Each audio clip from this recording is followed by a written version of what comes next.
Rail यात्रियों के लिए बेहद ही महत्वपूर्ण खबर है। जी हां, आगामी समय में नई एक्सप्रेस ट्रेनों के संचालन को लेकर फिलहाल कोई ठोस संभावना नजर नहीं आ रही है, जिससे स्थानीय लोगों में निराशा का माहौल है। लंबे समय से क्षेत्रवासी बेहतर रेल कनेक्टिविटी की मांग कर रहे हैं, लेकिन स्थिति जस की तस बनी हुई है।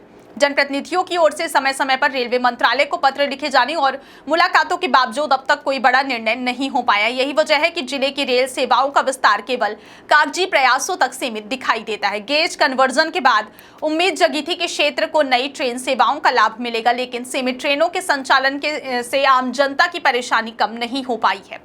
वर्तमान में Pench valley express, Patalkot superfast express, Nagpur Shahdol express और इतवारी रीवा एक्सप्रेस जैसी कुछ गिनी चुनी ट्रेनों का ही परिचालन हो रहा है, जिनसे उत्तर भारत और दक्षिण भारत के लिए सीधी कनेक्टिविटी का अभाव बना हुआ है। नागपुर और जबलपुर जैसे प्रमुख शहरों तक भी ट्रेनों की संख्या पर्याप्त नहीं है, जिससे यात्रियों को मजबूरी में बसों का सहारा लेना पड़ता है और अधिक किराया चुकाना पड़ता है। त्योहारी सीजन में यह समस्या और भी गंभीर हो जाती है, जब बसों में भीड़ बढ़ने के कारण किराया 2 गुना या फिर 3 गुना तक पहुंच जाता है और यात्रियों को भारी कठिनाइयों का सामना करना पड़ता है। क्या आपके बोरवेल में बार बार पानी की समस्या हो रही है? 30 किलो के लोकल पाइप दे रहे हैं धोखा, बार बार टूटते हैं और खर्च बढ़ाते हैं। तो अब भरोसा कीजिए न्यूट्रॉन केसिंग पाइप पर, एक्स्ट्रा मजबूत लंबी उम्र के साथ। अब बाजार में मिलने वाले 30 किलो के पाइप को करें बाय बाय और आज ही लगवाएं neutron 40 KG borewell casing pipe.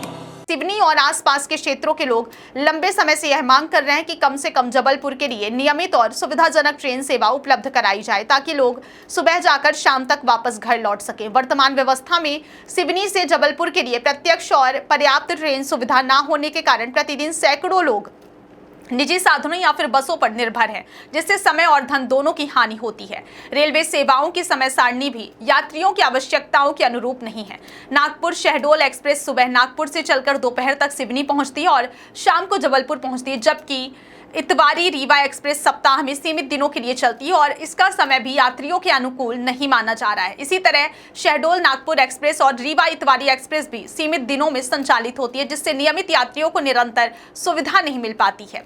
कई बार ये ट्रेनें देर रात या फिर अत्यधिक सुबह के समय सिवनी पहुंचती हैं, जिससे यात्रियों की असुविधा और बढ़ जाती है। जनता का स्पष्ट मानना है कि यदि सुबह के समय सिवनी से जबलपुर के लिए सीधी ट्रेन चलाई जाए और शाम को वापसी की सुविधा दी जाए, तो बड़ी संख्या में दैनिक यात्रियों की समस्या का समाधान हो सकता है।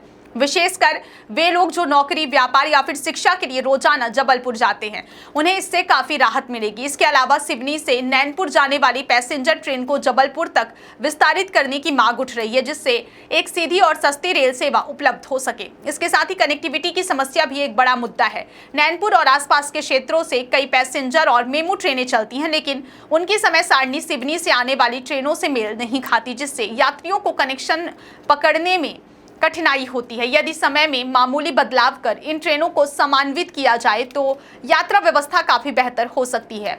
आपको बताते चले कि छिंदवाड़ा से सिवनी होकर नैनपुर पहुंचने वाली ट्रेन के समय में बदलाव कर इसे जबलपुर जाने वाली ट्रेनों से जोड़ा जा सकता है, जिससे यात्रियों को सीधा लाभ मिलेगा। स्थानीय लोगों का कहना है कि जब तक जनप्रतिनिधि इस मुद्दे को गंभीरता से लेकर लगातार दबाव नहीं बनाएंगे, तब तक रेलवे मंत्रालय से कोई बड़ा निर्णय आना मुश्किल है। केवल पत्राचार या औपचारिक मांगों से काम नहीं चलेगा, बल्कि एक संगठित और निरंतर प्रयास की आवश्यकता है। क्षेत्र में रेल सुविधाओं के विस्तार की जरूरत लंबे समय से महसूस की जा रही है, लेकिन अब तक इस दिशा में अपेक्षित प्रगति नहीं हो सकी है। कुल मिलाकर स्थिति यह है कि जिले में रेल नेटवर्क मौजूद होने के बावजूद उसका पूरा लाभ जनता को नहीं मिल पा रहा है। सीमित ट्रेनों, असुविधाजनक समय सारणी और कनेक्टिविटी की कमी ने आम लोगों की परेशानी बढ़ा दी। यदि नई ट्रेनों के संचालन के साथ साथ मौजूदा ट्रेनों के समय में सुधार और कनेक्टिविटी को मजबूत किया जाए, तो क्षेत्र की हजारों लोगों की यात्रा आसान, सस्ती और सुविधाजनक हो सकती है। इसके लिए अब जरूरत है कि जनप्रतिनिधि सक्रिय भूमिका निभाते हुए इस मुद्दे को प्राथमिकता के आधार पर रेलवे मंत्रालय तक मजबूती से पहुंचाएं, ताकि जिले को वह रेल सुविधाएं मिल सके जिसकी वह लंबे समय से प्रतीक्षा कर रहे हैं।